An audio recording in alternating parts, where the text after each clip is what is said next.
time for everything. The fact there's nothing new under the sun. So we're going to move on, and let me see if I can pull that up right quick. Time. What does it say? What does the Bible say about time? In Ecclesiastes 3, it says that to everything there is a season and time to every purpose under the heaven. A time to be born and a time to die. A time to plant and a time to pluck up that which is planted. A time to kill and a time to heal. A time to break down and a time to build up. A time to weep and a time to laugh. A time to mourn and a time to dance. A time to cast away stones and a time to gather stones. A time to embrace and a time to refrain from embracing. A time to get and a time to lose. A time to keep and a time to cast away. A time to rend and a time to sow. A time to keep silence and a time to speak up. A time to love and a time to hate. A time of war and a time of peace. So, that's what Ecclesiastes says about time. What do you say about time? What is going on in our lifetime today? And we can take a lesson from several of this. We are at war. We haven't seen peace for a very long time, because regardless if we're not at physical war here in the United States of America, we are contributing to war across the world.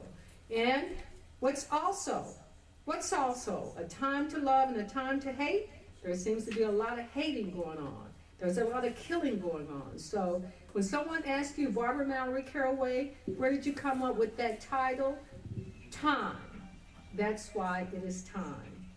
And so I'm going to ask, we have a couple adults here right now, I'm going to let them join me. But before we get into that, we need to look at is what is in the spectrum of what is going on in our world and our nation. Right now, you know that the U.S. Senate is hosting or supposedly having the trial of President Donald J. Trump for his obstruction of Congress, as well as he has gone about and obstructed the justice. But, I don't know. Unfortunately, I have watched limited of it because I'm so busy. I'm campaigning to get your vote. But unfortunately, Mitch McConnell has said what the outcome is going to be. And they told you before the trial even started, he did, that they are going to find Donald Trump an acquittal. I didn't say not guilty. I did not say not guilty. Because I think that the House of Representatives laid out a good case. Some want to say that it's politically motivated. But we are in some interesting times in the United States of America. But having said that, I'm very, very concerned about what is going on with our young people, our communities all around us. We're seeing the decimation of our cultures. People have lost sight of what life is supposed to be all about. I have served on the Dallas City Council and in the Texas House of Representatives. I was in the Texas House of Representatives for 6 years in Austin, Texas, and I was on the Dallas City Council for 8 years. Each time, I initiated a program that would benefit our young people. I am the creator of the City of Dallas Youth Commission. When I left, Dwayne Caraway, regardless of what people say about him, he kept it up, created the Dallas Youth Council, because unfortunately what happens is that when the council member leaves, sometimes their initiatives and programs go on the wayside. That's what happened with the Dallas Youth Commission until Tiffany Young was elected to the Dallas City Council. She was actually one of my inaugural members, along with Pastor Murray, the young Pastor Murray, over at Full Gospel Holy Temple. They were the inaugural members of the City of Dallas Youth Commission. And so when Tiffany Young was elected, she brought back the City of Dallas Youth Commission. And it's very, very important. The role that it serves is to give young people an opportunity to be engaged in the ordinances that we pass as city council member, to have an impact, to understand what's going on, to know how it works, how government works, and how they can make an impact. We also had conferences for them to attend. That was the whole deal. Now, when I went to the Texas House of Representatives, I created the Career Futures Initiative. What was important about that is that it gave young people an opportunity who would not otherwise have an opportunity to get jobs, paid summer internships. And you had to be 16 years old up to 18, because usually that gap is the young people who were having a hard time getting jobs. So we partnered with companies, and they gave them paid internships during the summer. And some was extended throughout the school year, but the education was more important. So I have always been very, very interested, very concerned about the state of our youth, because our generation, our parents, our people were also concerned about us. And so we went on, and I was always made that a part of my issue. You know, people want to say, well, Barbara, why are you running for Congress again? Yes, I'm running again because I am committed, I am passionate. We need leadership in Washington who is going to stand up, who's going to inform you, who's going to make sure you understand how Washington is working for you. Not someone who just, just there for the position. You have to be actively engaged, especially in this day and time. You've got the young women who have gone to Congress, call them the fabulous, they don't call them the Fabulous Four, but there's 4 African American, well, they're not African American because AOC is from the Bronx or New York. But to be actively engaged in what goes on in our community, to be able to host town hall meetings. I don't mean just virtual town hall meetings where you get on the phone, get a system, and talk to you remotely. You need to have the energy, the tenacity, and the willingness to go out into the community. And that is very important. Our communities are really, really hurting. They talk about, when I say they will quote statistics to talk about how low the unemployment rate and the more jobs are out there. And for some communities that may be true, but not for Congressional District 30. We have high crime, we have the highest murder rate in Congressional District 30. 2 zip codes, 75215 and 75217, have the highest incarcerated rate in the state of Texas. Not in North Texas, but in the state of Texas.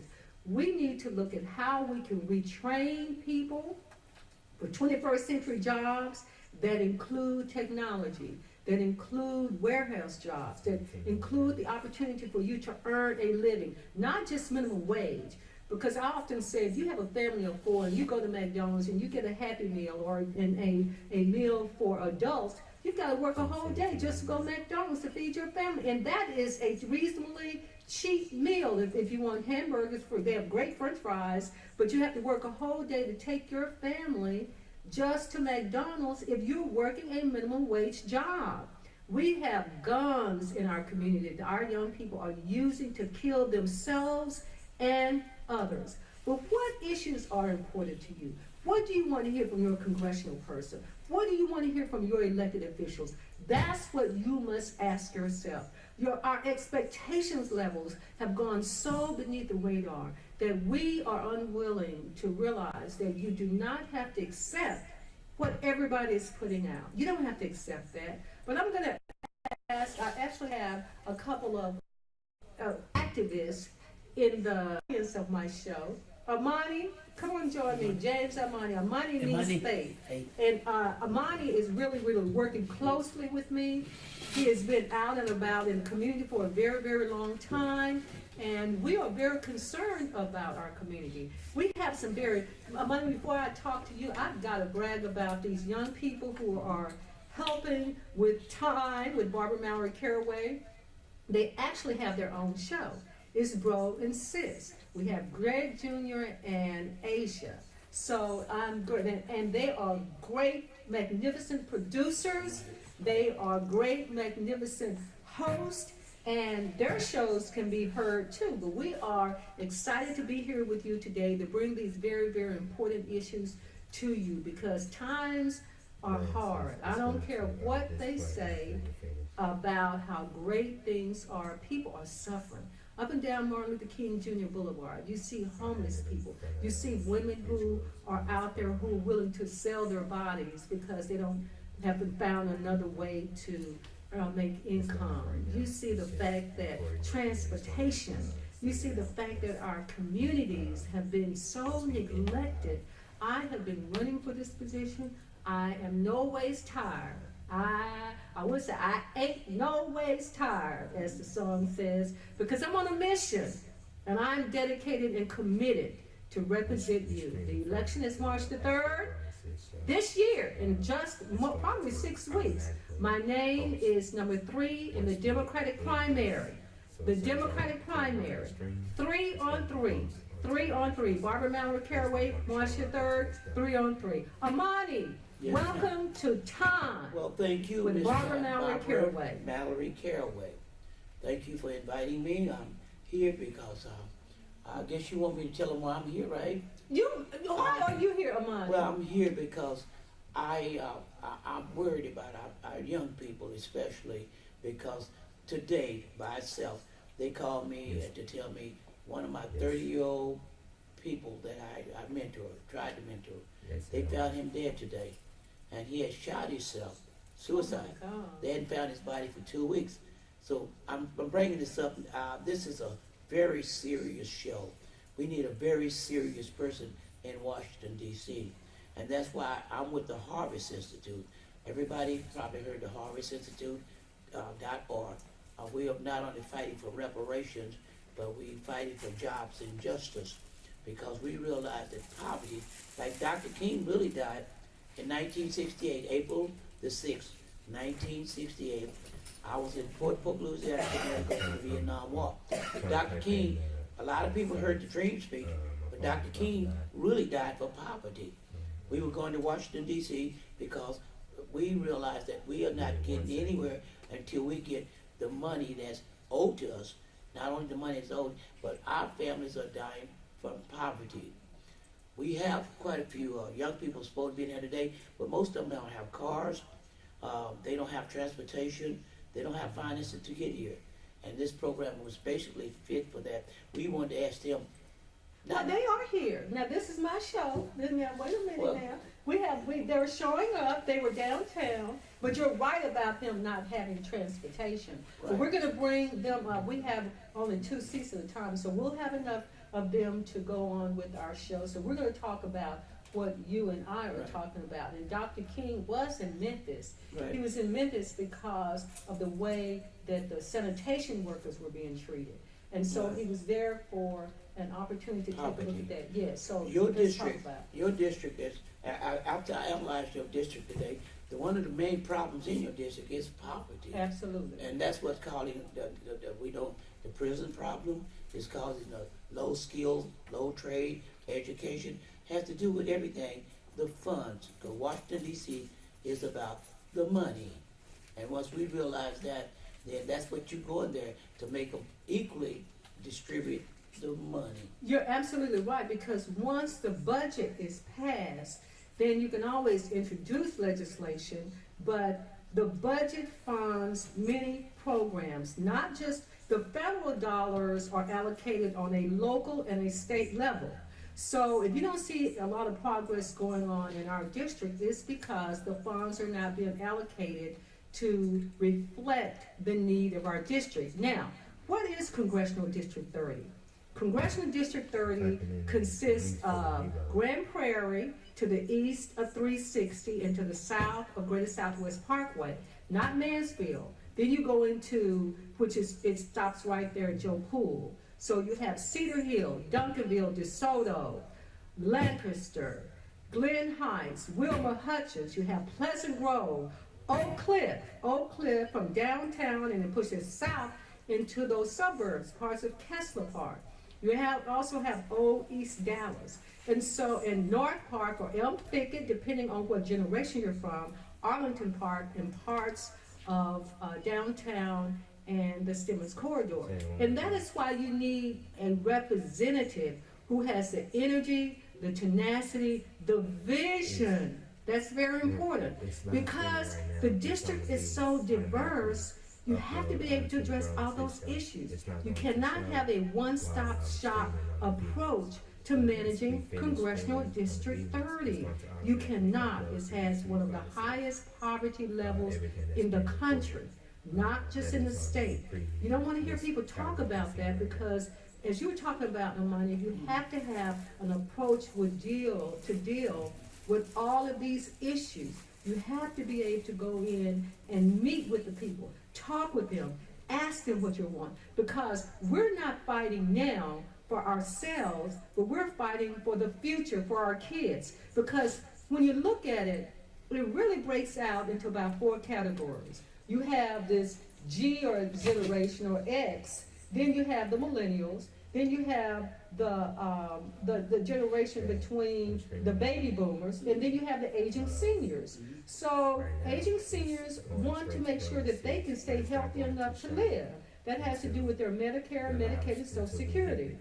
Then you have the baby boomers who are about to retire, who want to maintain their retirement and quality of life. Then you have the millennials who are just getting started, and they are not interested in working an 8 to 5 job. They're just not going to do it. They're not there. And even if they did, you cannot go and retire at a job like you used to. People being laid off every day. So you have to be able to have the tenacity, the vision to deal with those issues. Right. Well, we young people, like I said, I deal lots with young people. That's why I put Barbara, because the other candidate don't seem like they hear our cry. And you said you promised to hear our cry. You promised to at least listen to what we want and not what the big money want. And we're very concerned about the people that been there for longer than most of the people that we represent, voting people, been in the world. They've been there, they've been taking big money, and we have to get to and you promised that you was going to let the younger people, let us know what do you want? What's going to cause you to vote? Well, Tay is actually here. We're going to bring Tay. You got to take your hat off. Take your, and come up here with me, Tay. Now, Tay is still, well, you can sit. How many seats do we have, bro? How many? No, there are 3. Amani, come on down, Tay. You can sit here until one of our other people comes. This is Tay, but Tay is still in high school. Tay is still in high school, but I met him because he's a dancer. And he told me that people just don't care about us. They don't care about our future. That's how they feel. That's how our young people feel. That when I say young, I mean the millennials. And because actually when you get past 30, people don't think you're that young anyway. But you are still in that millennial generation. I'm not mad at He's younger. He's in the X or Z generation that they're talking about. But Tay, tell us a little bit about yourself. This is Tay. That's what he likes for me to call him. But what is your name, Tay? My name is Tamir Hicks. You don't have to hold on to the microphone. You can really. They can hear me? Okay, cool. They can hear you. My name is Tamir Hicks. I was dancing since I was about 3. I'm also a music producer. I'm 16, so I guess I'm in that XZ, area. But it's dancing for me. It just came a long way for me. People are gonna criticize you, and people are gonna, but I just push through, and dancing is probably why I'm here today. But you're also you have beats. You create beats for music. Tell me, when you said to me, people just don't care about us. They don't want to hear what we have to say. Why do you think that? I feel like everyone feels like they're right. Everyone has that moment in their life when they feel, hey, I feel like I'm right in this situation, so I'm going to stand by that no matter what anyone has to say, no matter what proof anyone has. I feel like I'm right, or I feel like I'm higher I'm more dominant in this situation. So, I would feel, people will not want to listen to the younger ones, most especially because they feel like they're older and they can, they feel like they're more wiser. They feel like they can't learn anything. They feel like they already know everything. Basically, well, there are some people that believe that government politics doesn't matter. Now, you told me that your mom is involved in politics, but that's very important. And by the way, let me tell you, you are on my Facebook Live with Time. The name of the show is Time with Barbara Mallory Caraway. I explained earlier why I chose Time, because of Ecclesiastes 3. And it's really all we have. I don't care how much money you have. Time is going to depend on how much time you have to spend it, whether you live or die. I don't care how young you are today, you're 16, believe you me, when you look up, time will pass. When you look at every single day when we go to work, time passes. You can't get it back. So time is very important. It's time for us to stay woke. I'm 100% with these young people, because they are our future, and we have to motivate them to get out and vote. So what do you think are the most pressing issues, because you're going to be voting here pretty soon? What do you think, what do you see from politics and engagement with elected officials? How much do you pay attention? I get that. Me personally, I feel that, you know, everyone should pay attention to their politics, because it could get them into and out of situations just like that, you know. And I feel like, sorry, big question. Why do you think it's important for people to be engaged in politics? That's you the said question? that it could get. Okay. You said also that it could get you out of trouble, or just like that. What do you mean by that? Usually police and deputies and sheriffs, they all have this. Well, not all of them. You know, we have a lot of nice deputies and police, but there's a lot that abuse their power and try to make up laws and make up, you know, things from the Constitution that they feel they can have more power over the younger ones, because, like I said earlier, they feel like they know everything, and that since we're younger, we don't. So the importance of knowing politics and, you know, knowing your Constitution and laws is very important, because it can get you out of trouble that you weren't in the first place. You know? What do you see for your future? What would you want me as a congressional member? What would you want me in Washington to advocate and work for you? Okay. What do you want me to do? When I go to Washington, what do you understand about the workings of what a congressional person does?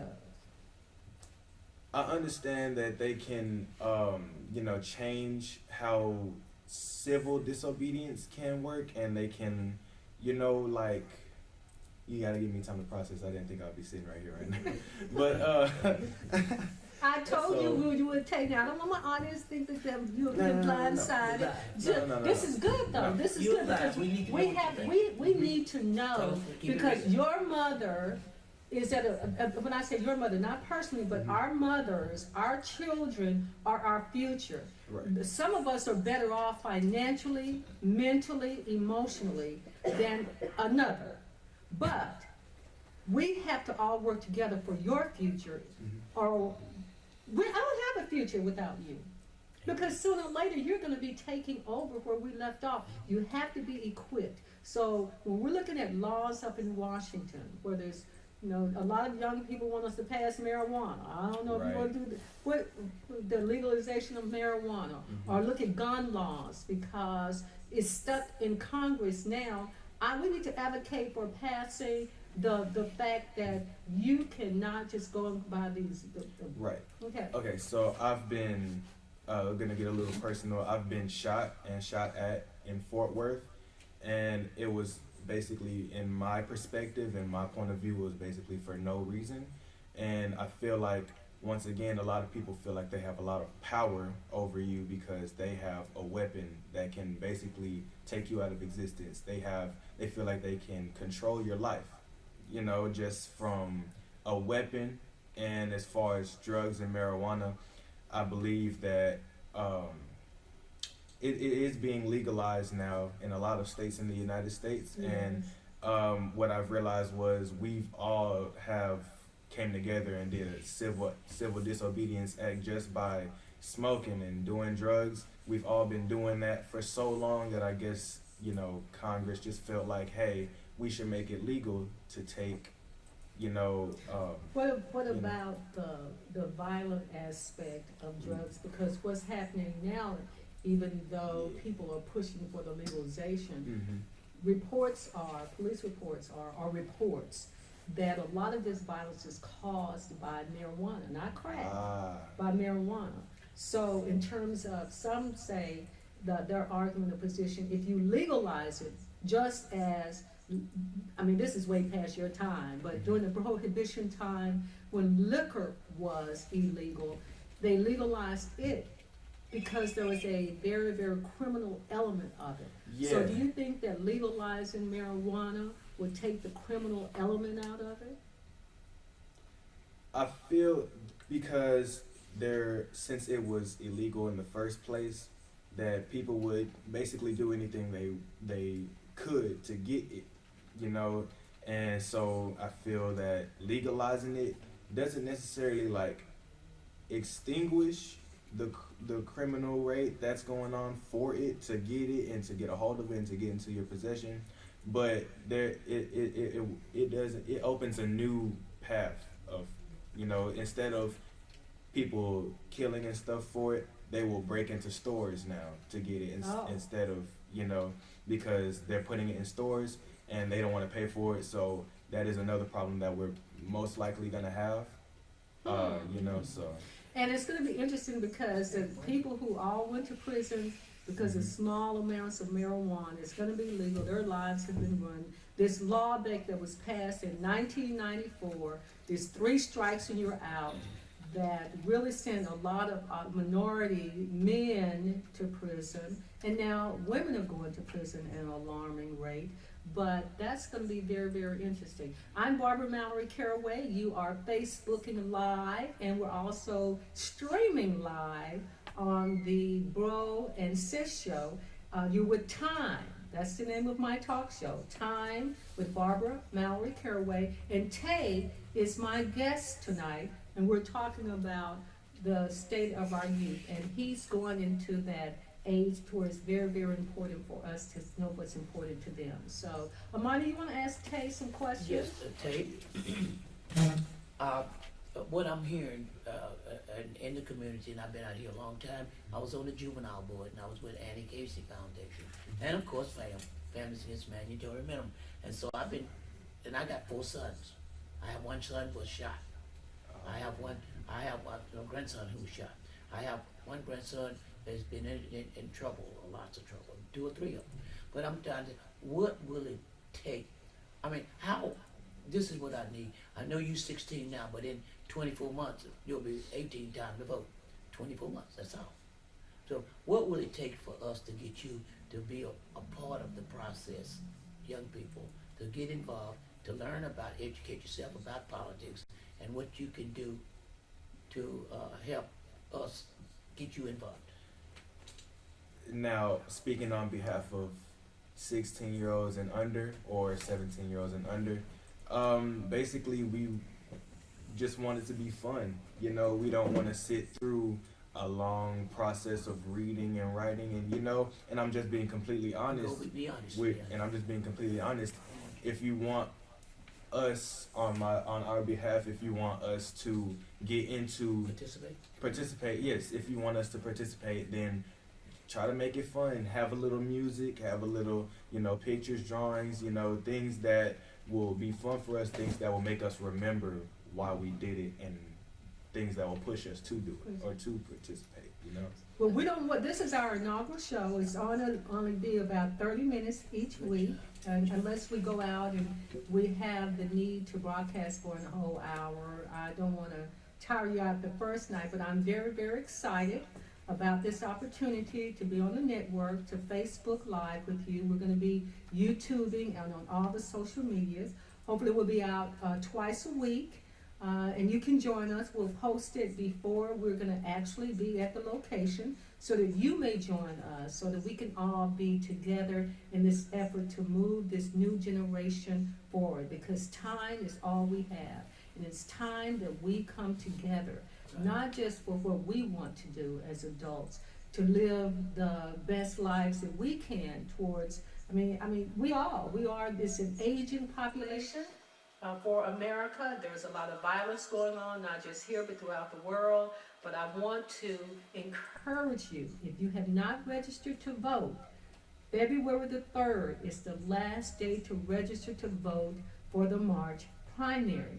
Now, you can still vote if you register after that, won't help me any, but I need your vote on March the 3rd. But you will be able to vote in what's called the general election. This is the primary. How does it work? I say it's like the AFC and the NFC. The football season, or if you look at basketball, but I like to use football. If the season starts, you have the AFC, there are people fighting for their division. The NFC, they're fighting for their division. So whoever wins the division and then the playoffs, whoever wins the playoff in their division, then they get to move to the Super Bowl. Well, for me, the primary is March the 3rd. That is the playoff. Then what happens, that's in Texas, you have a two-party system primary, where the Democrats will elect the Democratic nominee and the Republicans would elect the Republican nominee. And you have the Libertarians, you have the Independents. That's a whole different process. We haven't gotten to the process yet that we're that open. We do not have an open process. So, on March the 3rd, the Democratic nominee is not just for Congress. You're going to have the U.S. Senate race on. You're going to have some judicial races on. You choose your nominee, and whoever wins out of that will advance to the Super Bowl, which is the November general election. You're going to be choosing the Democratic nominee for the presidency. All those candidates that are left, you're going to go to the polls and you're going to choose someone. And then they will advance also to the November election. So go out, register to vote. One other issue I want to address before we sign off is that many people ask about whether or not if you have a felon, if you can vote. In the state of Texas, if you have finished your paper, if you are off paper and you finish your probation, you can register and you can vote. So please register and vote. Yes, Omani? Yes. How I deal with the young people lives. How all of them that can't vote at this time realize that they gotta vote in a few months anyway. And if I'd say 16, then when is your birthday? My birthday is March 24th. So you'll be 17. Yes. So you really don't have 11, 12, 13 months, 14 months. That's before right. you can be voting. Yeah. So that's why we need your help, because in a few days, I know you don't realize what time it is, because I'm 73, and it goes real fast. So I want to make sure you understand, if you cannot get in this, vote this time, but you know people that you can help us get people there to help us vote, right? Am I right? Yeah. And not only that, you said fun. You keep me and Barbara up to date on what we need to do to get you guys to participate. Yeah. And one more thing I want to ask Barbara, you need to let us know also,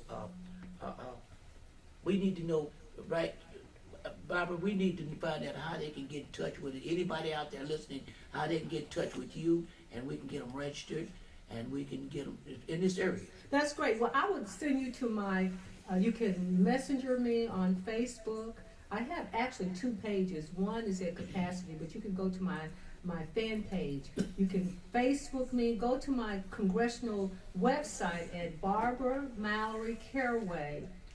4, F-O-R, so you have to spell out 4. I know it's long, but Barbara, B-A-R-B-A-R-A, Mallory, M-A-L-L-O-R-Y, Caraway, C-A-R-A-W-A-Y, 4, F-O-R, Congress, CONGRESS.org. I think Bro was going to put it up on the screen, but it's Barbara Mallory Caraway for Congress.org. And let me tell you, I'm winning a poor people's campaign. One of the reasons that Cory Booker and Kamala Harris, and you see a lot of these other candidates, Julian, he has a brother that I serve with in the House, so we get kind of their names mixed up, but he dropped out of the race.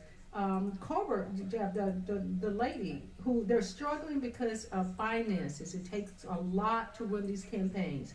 You can make a contribution on my campaign. These young people who are with me tonight, who are producing my show, they have equipment and they're having their time, but they need to, at some point, their time is of a value. But you can go to my campaign website at Barbara, B-A-R-B-A-R-A, Mallory Caraway for Congress.org. You can make a contribution. You know, Bernie Sanders has raised in 1 quarter, which is from October to December, 24, actually it may have been $32 million. But you can 34. go on 34, you can go on my website, Barbara Mallory Caraway for Congress.org, make a contribution. $5, $2. KERA 90.1 is having a campaign right now. They are run on nonprofit and through donations. Go to my website, make a contribution so that I can run my campaign. I really hadn't been out there asking for donations a lot because I want to be the opportunity to be an unbought, as Shirley Chisholm said, unbossed candidate. I've never been for sale. So he's laughing about that. But I need your help. I need your support. But he likes it. But more importantly, I need your vote on March the 3rd. Remember, I'm number 3 on the ballot, Barbara Mallory Caraway, for U.S. House of Representatives. That's how it's going to read on the ballot. But we say Congress. And you know Congress is made up of 2 chambers, the House and the Senate. I'm running for the House. 3, March the 3rd, number 3 on the ballot, 3 on 3. I need your vote, and we're going to announce, this is our inaugural show tonight, but I'm going to, on my phone number, well, I would rather they go to the website. Yes, go to the website.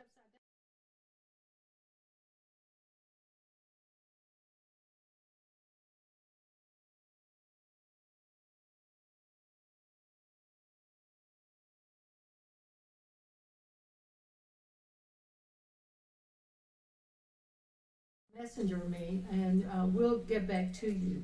So I need your help. I need your vote. Spread the word. You still have time for audience questions. Okay, audience question. I have an audience. There's a lady here. Audience question. Come, come on. I don't have a question. I'm just here to come listening. I would like to ask the gentleman something. Okay, come on. Oh, you want to? Okay, come on. Ask. Can they hear you over there? Can you all get his question? Do you need to come to the microphone and give your name? Come on. See, we do have an audience here. We have people who listen to the talk show. Come on over. Yeah, my name is Gregory Bernard, Amio Network. You can turn the mic towards you, Okay. and you can get on this camera right here. It can record. Okay. Time with Barbara Mallory Caraway. Time is important. It's really on.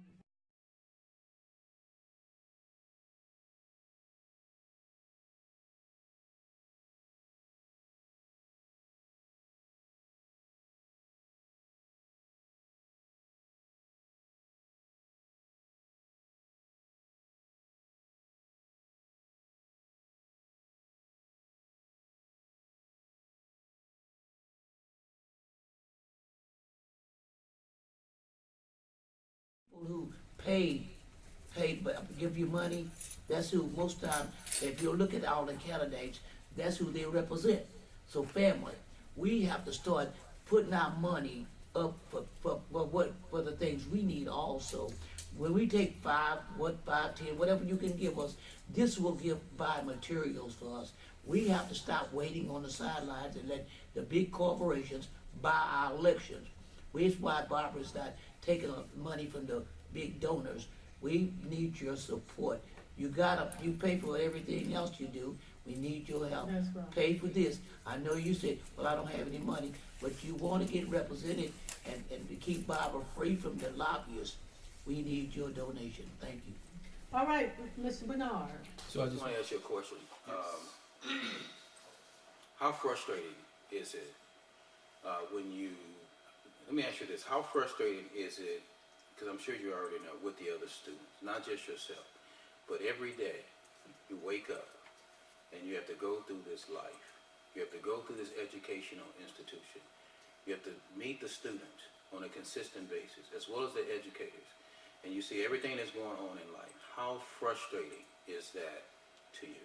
You know, I'm actually glad you asked me this question, because I've been wanting to talk about this for a long time. It's so many things going on in life that you have to come and see the same people, and they don't understand what you understand, and so you can't really get along well with them, as well as the educators, because you know sometimes the students are are more aware of what is going on in life than the educators and the teachers and me. And I'm not bragging or boasting or anything, but as far as knowing what and being aware of what's going on and why it's doing that, and I can't look at a lot of people the same way, mainly because thank you, I'm not sure, but I can't look at people the same way, knowing that later on it's gonna be back to the same life and back to the same everything and back to life is being unfair basically, and I gotta go to school and to be happy and be smiley, and then only because I want to spare their feelings and how they perceive of me and their point of view of me, saying that, oh, he's such a down guy, and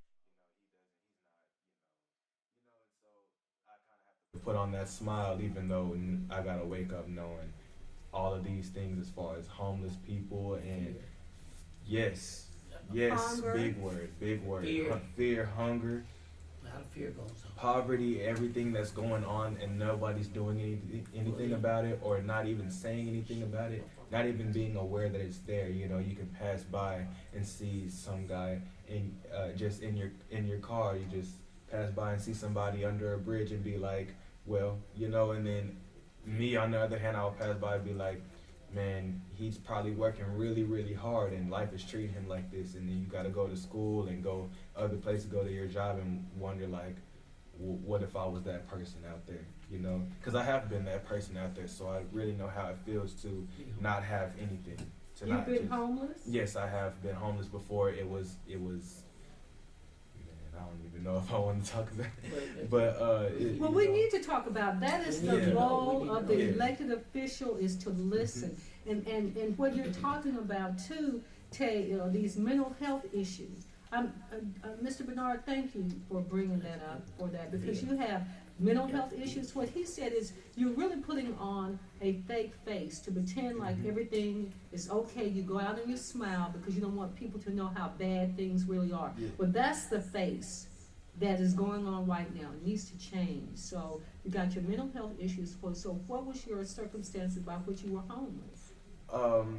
It all started because my mom has a brain condition, and she starts to get more, it starts to mess with her emotions and her attitudes, and it makes her more angry than she is, and it makes her lose that happiness that she used to have. And there's a couple things that were said that kind of drove me out, as well as being kicked out in quotation marks. So then I was just Where did you actually because I'm kind of steering in a different direction because I don't want you to talk too much about your mom. Oh, you're okay. You're okay. That's where I was gonna cut. About it? Yeah, it's okay. It was after that. After I left the door, I didn't even have my clothes. I just left with the clothes on my backpack, and what I had was, I think I remember what I had. I had some Twizzlers in my backpack, and that was pretty much it. That's the backpack that I have over there. That's what's been with me since And so but you do after have a that, place to stay now. yes, back yes. home, Me and my mom made up, and Okay. we're both happy now. I used to sleep behind my job, on the staircase that was behind it. It would be very, very cold, and this was during the winter as well. When so what happened was, and I don't do this anymore. And I used to get hungry, and I would never have money, but because I didn't have a job after that point. So then I would go to Target, and I would shoplift, and just because I'm hungry, just because I would be hungry and I needed food, and I didn't want to ask anybody. So did you get caught? Did you ever get caught shoplifting? I have got caught. You were shoplifting. shoplifting. Look, it was in desperate times called Okay. for desperate So measures. I'm not judging. In other words, you're saying don't judge me. Well, let me ask you this. Pastor Raphael is here. Just that he's the host of Winners Assembly, and he is so How's it going, Pastor gracious Raphael? to allow us to be in his. And he feeds the homeless every Tuesday night, right here at Winners Assembly. So hello, Pastor Raphael. Thank you. Thank you. Want to come and say hello? I know we said 30 minutes, but we just keep Yeah, but we talking can. because these issues keep coming I up. think this is a very powerful topic that we're talking about. Mhm. Let me ask you this, because a lot of people do not understand. When you was in that situation, how do you feel? Because I know the brother mentioned fear. How do you feel in those moments? There was so many emotions going on through my head, and then I grew up kind of, and I'm glad you asked me this question because I've never been able to tell anybody. Tell the truth. I actually grew up with, in quotation marks, no feelings. No feeling. Yeah, I would, ever since maybe 2 or 3 weeks, I was, I didn't have a place to stay. I kind of developed this kind of stone cold heart, and I wouldn't talk to anybody. I wouldn't have, I wouldn't put a smile on my face, and I would be extremely protective of who I kept close around me, because going out, I already knew it was a hard world out there, and I knew there's too many backstabbers out there, and I kind of, and it to get a little deeper, whenever I had a couple people die in front of me and get shot in front of me and lose their life directly in front of me and fall to the ground lifeless, and I didn't cry or anything, I kind of just, and it's not that I didn't care, I just, it kind of wasn't new to me. That was your defense. It wasn't new to me, and I kind of just kept all of that inside me. And I know a lot of people keep their emotions inside them, and they would be, they would break out eventually. Well, me, I never broke out, or I never, and to this day, I don't even have anything inside me anymore. And I'm still happy, I'm still cool. But you're only 16. Mm-hmm. And the fact that he's 16 and he has experienced, I'm going to use the word, this trauma in your life, that he has been from homeless, he's witnessed people being killed, and this numbness that you're feeling. But what brought you out of that? Because you have feelings now. Do you have feelings now? Yeah. I want to make sure. Yeah. I don't want to assume I didn't anything. expect that. You're watching Time with Barbara Mallory Caraway. We're streaming live and on Facebook, and our guest is Tay. We have Amani, who it means faith. He always reminds me of that. We have Pastor Bernard, who has joined us also to talk about these issues and what Congress, really your representative, should come together. We should come together, elected officials, to come up with a plan and agenda to address the issues with our young people and our millennials and our district. So go ahead, Tay. So you have feelings now. What brought you out of it? It was one day where me and my mom made up, and then I still kind of wasn't, after, you can't just snap out of something once it's been built up inside of you for a long time. So it took me a couple days to kind of finally settle in, and I realized, like, there's no reason I should be acting like this. I'm cool now, I have a place to stay, I'm cool with my mom again, and there shouldn't be any reason. So one day I was like, I'm gonna smile today, I'm gonna see what happens. And, I felt so much better that day, and I just decided, hey, I'm gonna keep feeling this way, every day. Tay, I'm going to ask you a sensitive question. I'm Listeners, viewers, get ready for this. I want to brace you for it, because you consistently refer to your mom. And I do have a journalism background. They say you have to always ask the hard questions. I don't know the answer to this. They do not, you're supposed to not ask a question you don't know the answer to. Where's your father? Oh, I don't know where he is, to be completely honest. He left when I was 3 months old. So you grew up with the father. Do you have any father figures? My Uncle William. That's my father figure. Ever since I was actually homeless, he's been getting me through it. And even though I was kind of stone cold, I was still open up to him and tell him what's going on with me. So that's gotta be my father figure. Well, there you have it. There you have it. Our family unit, but he does have someone that he can latch on to. Well, we're going to sign off. We're going to come back to you. We'll have issues every week. The phones and everything will start ringing, so that means it's time to go. I'm Barbara Mallory Caraway. Thank you for joining us. Time has run out. That's all we have is time. Thank you for watching Time with Barbara Mallory Caraway. Well, we are, but we're going to run out of, we will. Yes, we will. We will. It'll be very comprehensive. So we're going to run out of time tonight. This is our inaugural show that we're going to want to talk to you about. And plus, look, my battery's going. I'll let you. Do you want to? You have it, so you want to put something out there? No, I just want the people to know that when you look at Barbara Mallory Caraway. And you hear these stories, because it's going to be bringing more and more stories.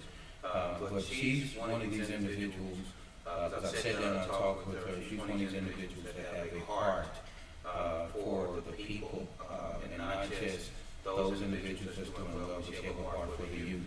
And that's why you have this youth that's here today who's expressing themselves. And we don't hear what's going on within our community. How can we be able to assist, because it's being swept up on the rug because they don't want us to see that it exists. But Ms. Caraway knows that this exists.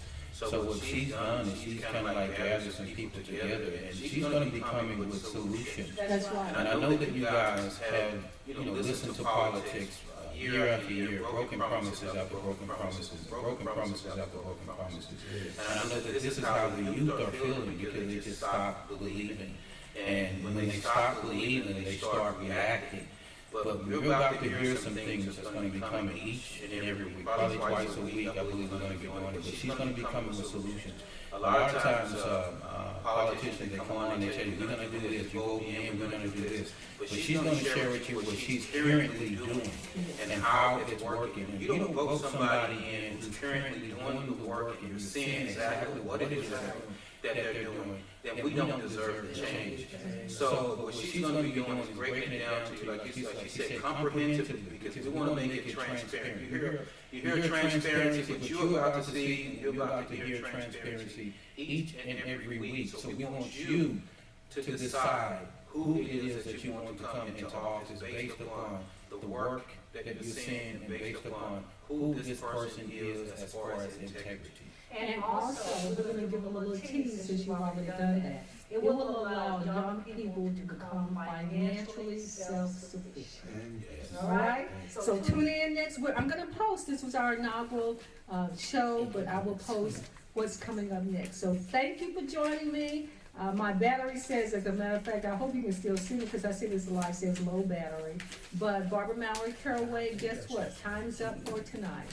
Thank you for joining me. Barbara Mallory Caraway, it's time to go. Thank you. Bye-bye. I like that.